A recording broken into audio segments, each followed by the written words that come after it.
here. Welcome back to my little corner of YouTube. So yeah, today I'm filming fresh faced. Not because I wanted to, but the heat is too much, and honestly I don't want my makeup to be sliding down my face. So yeah, this is what you get for today. So in today's video we'll be talking all about healthy eating in Nigeria. Okay, so yeah, for the longest of time I did think that exercising was the way to lose weight or be healthier, but I've realized more recently that, you know, healthy eating among like other lifestyle changes are definitely more important, like 80 to 90% of being healthy or losing weight.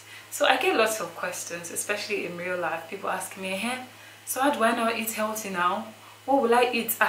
That thing it's not in Nigeria. It's very hard. You can't do it in Nigeria, which is really very funny because I mean, Nigeria is not the easiest place to eat healthy because things are not just sitting on the shelves looking at you and saying, oh, I'm healthy, buy me.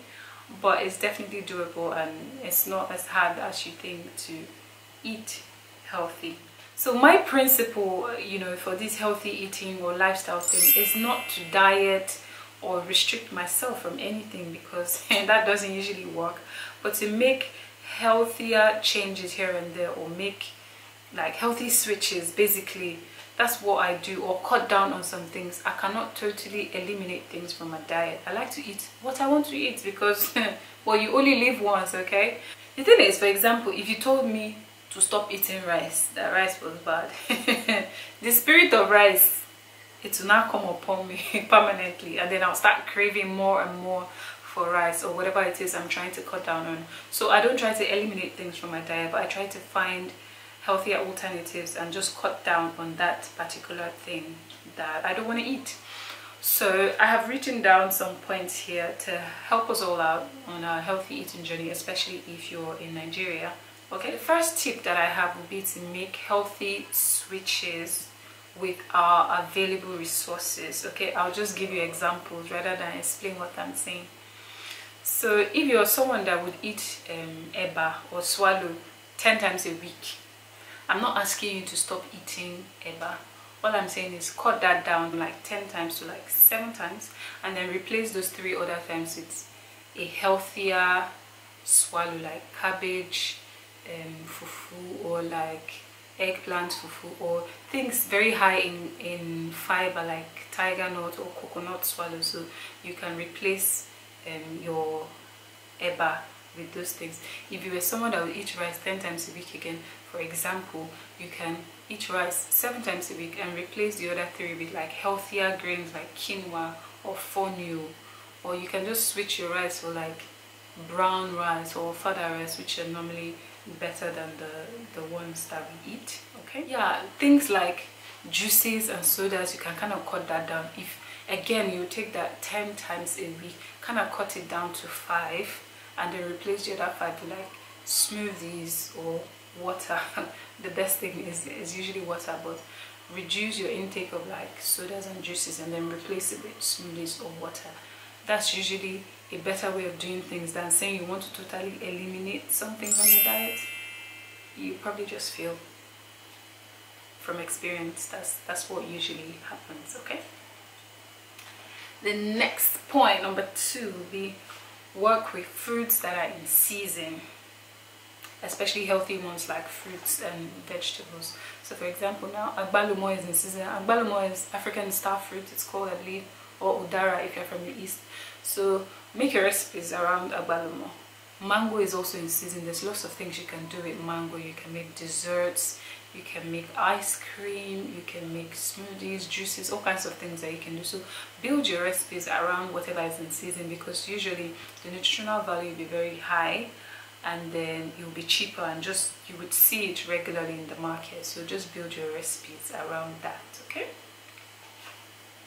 number 3, learn to make your own things.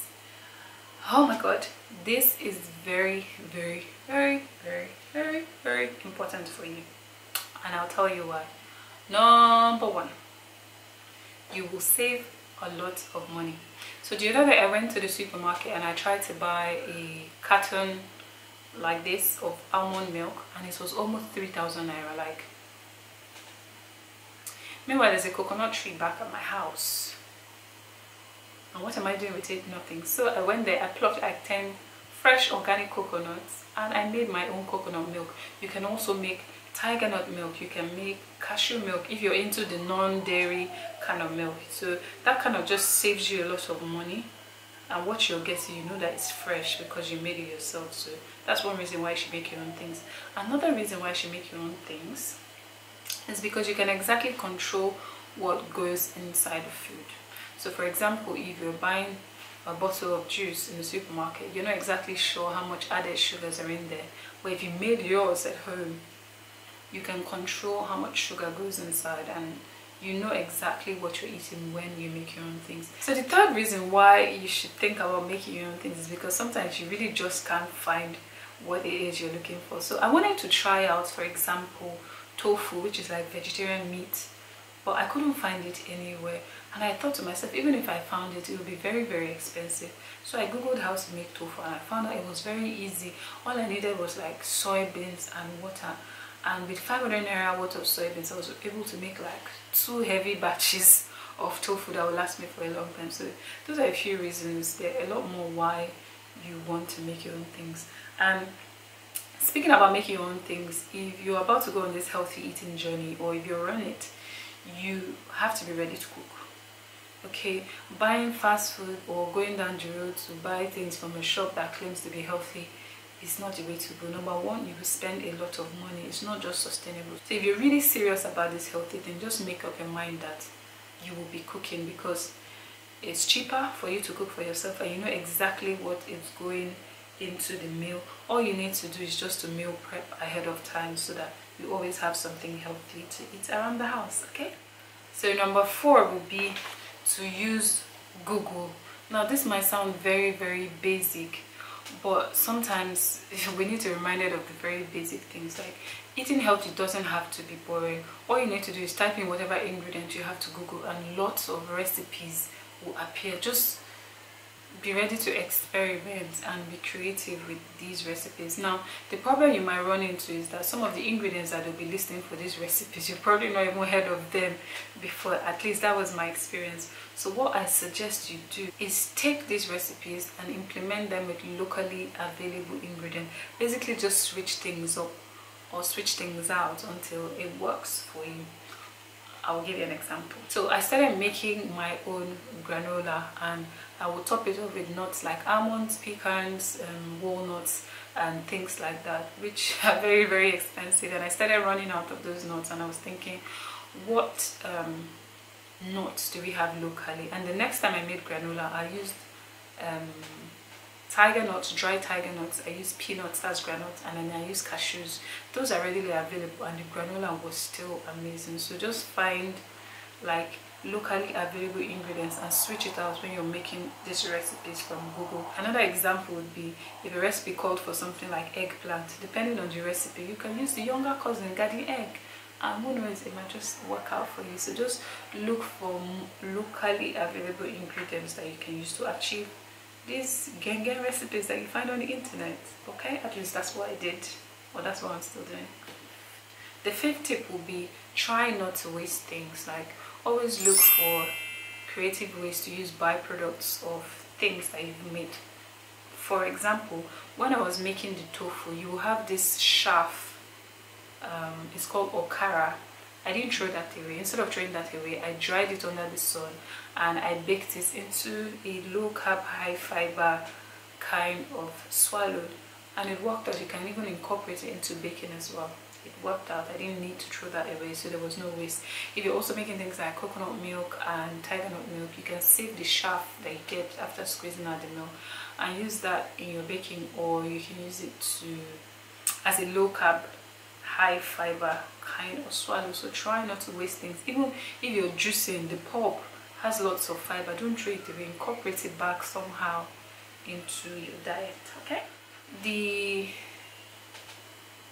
6th tip will be to ask around for things. Now in Nigeria we have lots of things available, but people don't know, because it's not just on the shelves where you just go and just pick up healthy things. It's not like Whole Foods in the abroad where you just go and you know that all the things here are less processed and you just pick them up and you feel like, yeah, I'm buying healthy stuff. But you have to ask. These things are there, but they're not in your face, so you have to kind of ask around. Now when I go to my local aboki to buy salad things, all you see is cabbage, carrots, and green pepper maybe. You don't really see much, but you know that we have cauliflower, we have broccoli, we have all these herbs like dill, parsley, cilantro. We have all these amazing things: arugula, red cabbage, spinach, kale.